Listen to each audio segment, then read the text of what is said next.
Taking a look at the interior, the exterior, and now let's take a look at the rear end of this 1951 Plymouth Concord.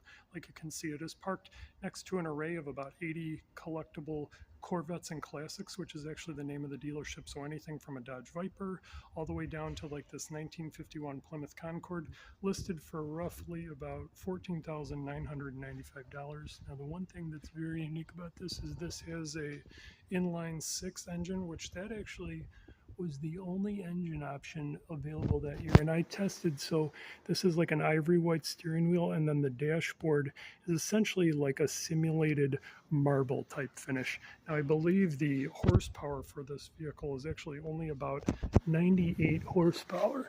So in cubic inches terms, this is about 217.8 cubic inches.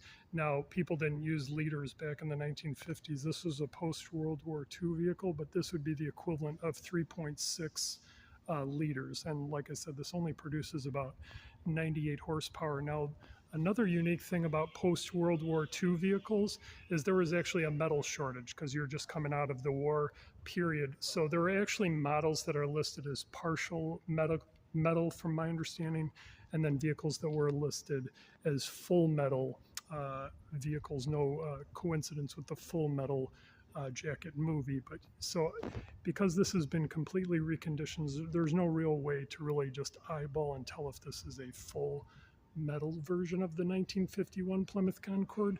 But the one thing I was able to confirm is it does have a completely original rebuilt engine, which, like I said, from online, this is 217.8 cubic inches, only produces around 98 horsepower. And the unique thing is it's an inline six, but with a flat head valve design, is to the best of my knowledge. So it's going to have that old school classic car gurgle sound to it when you start it up, which is definitely accurate for that time period. So hopefully you're enjoying the videos, and we'll see you in the next.